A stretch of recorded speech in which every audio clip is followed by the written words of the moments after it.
The film begins with a panoramic view of downtown full of skyscrapers. Then, the camera moves to a penthouse located in one of the high-rises. It's clean and tidy inside, as if no one lives here. Meanwhile, the sound of helicopter blades is chirping in the air over the town, and radio conversations are in progress. As the countdown ends, the main character, a housebreaker named Nemo, lands on the roof. He cuts through the security netting and goes inside, disabling the security system via a terminal. He now has only 7 minutes to empty the apartment of luxury goods and art, which he proceeds to do with sheer enthusiasm. However, the expropriation process suffers a hitch. The thief fails to find a self-portrait by Egon Schiele, a lesser-known Austrian painter. Having consulted by radio with his accomplice, Nemo goes to the video installation room, but the masterpiece is not there either. Deciding that a bird in the hand is worth two in the bush, the thief decides to flee with the loot. Except that a malfunction in the security room, or an incorrectly entered code, sets off the alarm, cutting off Nemo from the exit. The associate washes his hands off an affair to avoid getting caught for company. In a panic, the burglar tries to break the glass door to the sound of a siren, but it is as strong as iron. Then he tries to hack into the terminal, but to no avail. Amid the annoying howl of the siren, the criminal methodically destroys the flickering lamps, plugs his ears, and tries to find speakers to end the sonic torture. After a while, he succeeds, but the question of the police's location hangs in the air. Wandering around the spacious apartment, Nemo contemplates the rich decorations when he stumbles upon a carved door. With a knife in his pocket, he tries to break it open, slowly and sadly, but he was still trying. The remnants of the digital brain turn on the heating.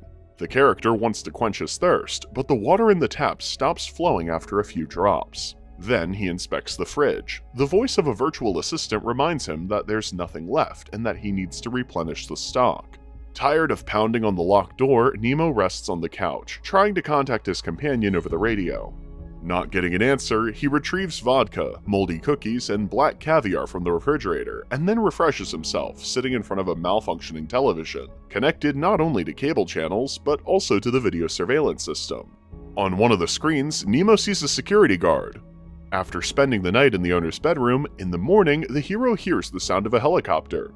Hoping that it's back for him, he runs to the glass door and notices a trapped pigeon on the terrace covered with netting. After washing in the makeshift lake in the greenhouse, he calls his partner in crime on the radio, then tries to call the phone, but it's disconnected. The work computer, whose owner has gone on a business trip to Kazakhstan to build a tower, is also disconnected.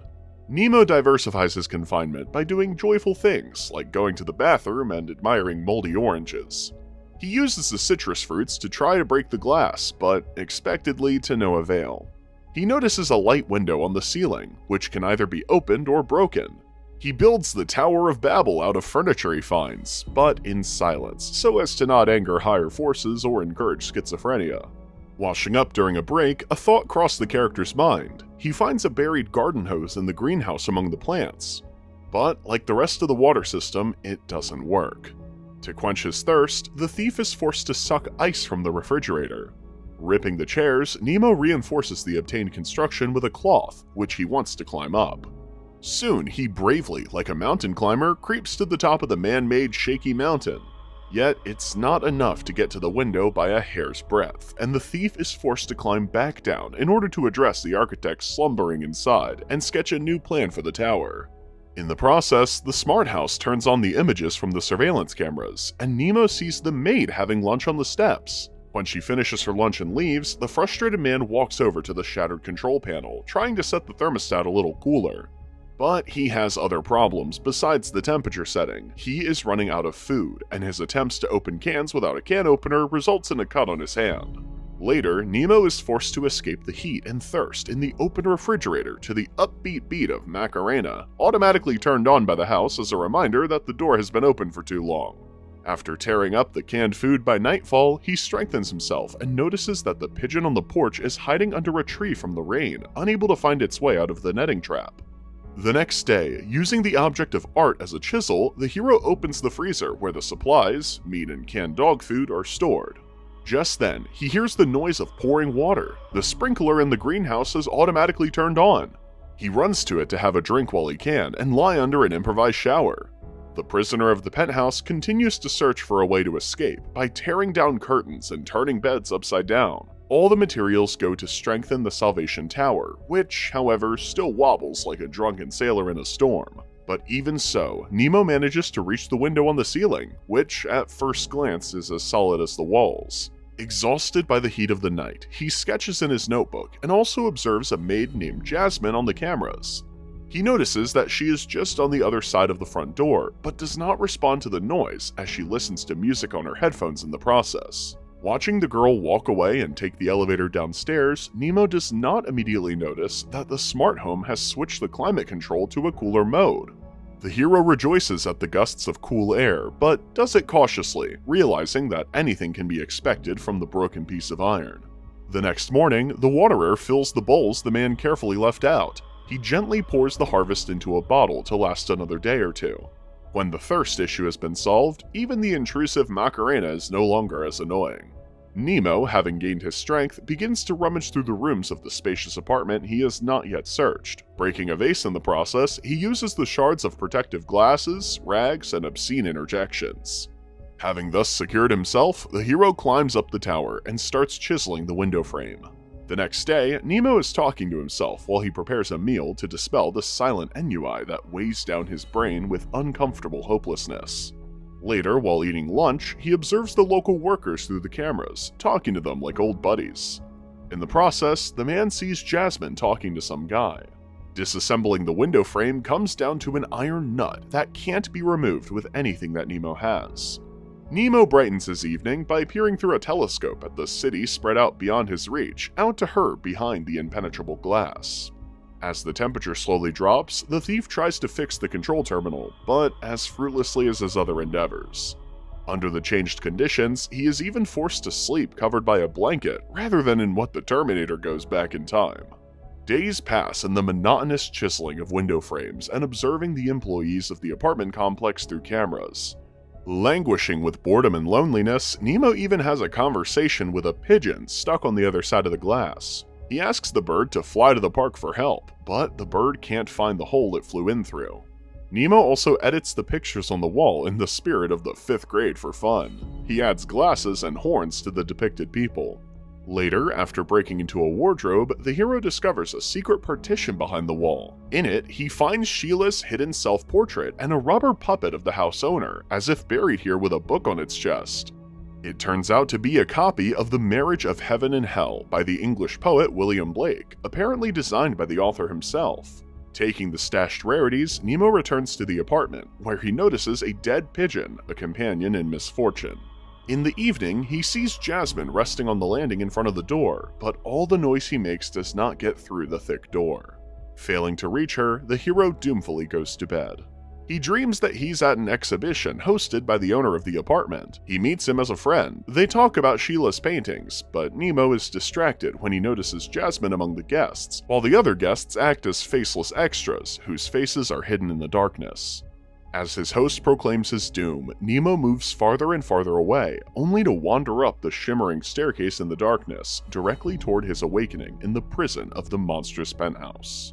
As dawn breaks, Nemo destroys a chair and carefully carves a wrench-like object out of the leg to unscrew the nuts holding the glass in place. The idea naturally fails. The Terminator is stronger than Pinocchio, so the iron simply breaks the wooden tool. Out of frustration, hunger, and a sense of deep moral dissatisfaction, the captive catches a fish out of the aquarium to devour it. Not knowing what else to do, the man starts drawing on the concrete walls with charcoal and telling himself jokes. When that gets boring, he cuts a more advanced wrench, and this time the nut gives way. Before the tool breaks, Nemo manages to unscrew a couple of fasteners that separate him from his long-awaited freedom. The more time passes, the fewer legs are left on the chairs, the less food the hero has, and the larger the black and white picture he paints on the wall gets.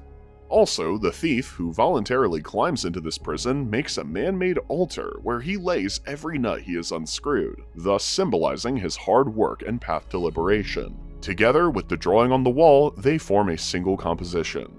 After a while, the climate control system switches back to heating, bringing on the heat. Nemo slowly destroys the fragile ecosystem, forced to make a toilet in the desiccated pool. The sewage system does not work due to the lack of water.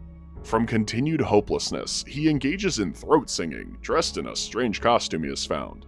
From the dulling monotony of everyday life, the man loses his vigilance. After unscrewing another nut from the window, he suddenly loses his balance and falls off the tower like the Green Goblin after a battle with Spider-Man. He falls and ends up with a broken leg when he was only 2 nuts away from being rescued. Finishing his remaining supplies, the injured Nemo watches as brightly colored flowers bloom outside the window. The man turns his head and sees Jasmine, a girl in uniform standing next to the TV, as if she had stepped off the screen. Jasmine approaches him and sits down beside him. Her lips swoon in exciting proximity to Nemo's face, time after time, but she never touches him. The reason for this contrived platonic attitude is banal and simple. The guest is only imagined by the hero. Having constructed a splint, Nemo waits for his leg to finally heal. As he stands in front of the mirror, the owner appears behind him. The old man bangs the thief's head on the sink. Yet, upon waking up on the floor with a face covered in blood, the hero realizes that this was a solo performance by his unhinged mind as well. However, when lying down like an Indian with an eagle eye, he suddenly notices the fire alarm sensors on the ceiling. Nemo tears the magazines into thin shreds, like Mr. Toomey, the victim of the Langoliers, then takes his magnifying glass. The laws of physics, the sun, and the curved lens make it possible to repeat the feat of primitive man and get fire. The thief makes a torch, which he brings to the sensor. Immediately, the fire extinguishing system kicks in. For some reason, no one rushes to help, except for the television set, which has departed this life under the influence of moisture. The flood lasted long enough to be annoying, but not long enough to be called the Great Flood. Realizing himself to be such a unique creature that he doesn't even have a match, Nemo, like the fish after which he was named, wanders in the water. In the next scene, snow falls outside the window, wrapping everything around with a clean, fluffy blanket. Nemo is dictating a message, a note that he wants to leave behind. Outside the window, he sees the owner's daughter with her dog, whose portrait is hanging on the wall of one of the rooms. Limping, the hero approaches the man-made altar, where he carefully assembled unscrewed nuts. He worships his creation, humming the same line, then writes a message on the wall to the landlord, apologizing for everything that has happened here and informing him that he saved 3 pieces of art from flooding. Nemo slowly climbs the mountain.